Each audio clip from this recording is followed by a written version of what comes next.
امتدادا من حرص معالي الفريق أو الركن خالد بن قرار الحربي قائد قوات الطوارئ الخاصة على تطوير كافة الأعمال والمهام لقوات الطوارئ الخاصة في كافة المجالات ومنها المجال التدريبي، فقد تم إدراج المرحلة التأهيلية لدورة الصاعقة رقم 2 وذلك لمدة 4 أسابيع ليصبح كامل برنامج الدورة 13 أسبوعا. المرحلة الأولى وهي مرحلة التأهيل البدني لمدة 4 أسابيع، الهدف منها رفع المستوى اللياقي والبدني للملتحقين بالدورة، وقد تم عقدها بمركز التدريب التخصصي بمنطقة الرياض، وكان يشمل برنامجها على التدريب المختلف من التمرينات التكوينية واختبارات اللياقة البدنية، والتي كانت تقام نهاية الأسبوع، وذلك لمسافات مختلفة ابتداء من 1.5 كيلو في الأسبوع الأول، وانتهاء ب3 كيلو و800 متر في الأسبوع الرابع. المرحلة الثانية مرحلة الصاعقة لمدة 8 أسابيع، يشتمل برنامجها المهارات المطلوبة لرجل القوات الخاصة. الأسبوع الأول والأسبوع الثاني مرحلة الضغط النفسي والجهد البدني.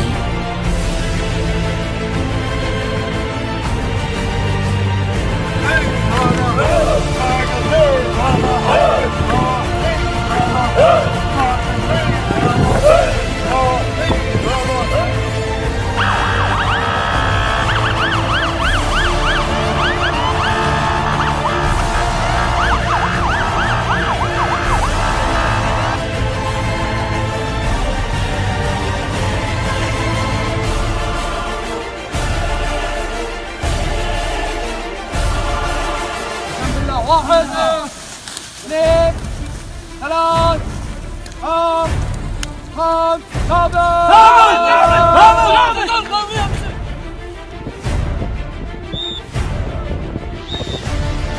الأسبوع الثالث مهارة الميدان ومهارات اجتياز الحواجز.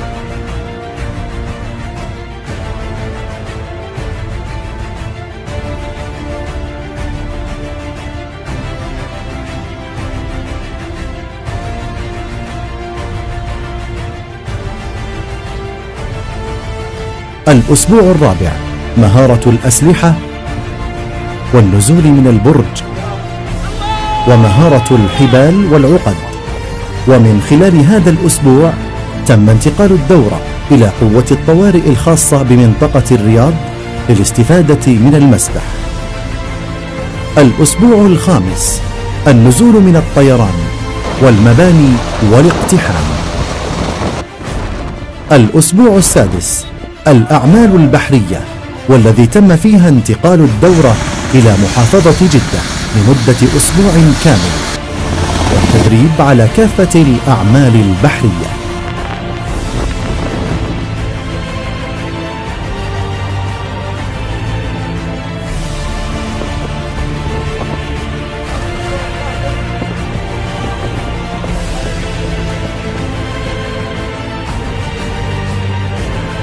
الأسبوع السابع الدوريات.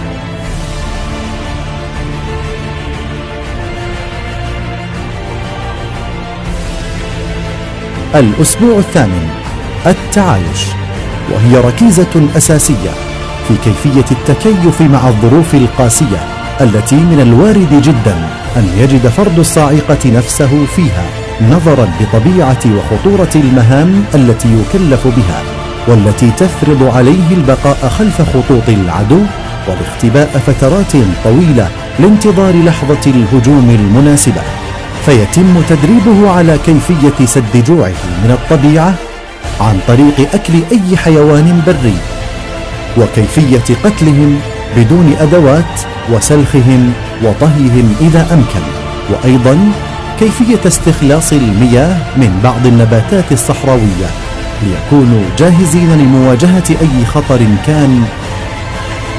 شعارهم الحزم، وها هم قادمون، للحزم عازمون.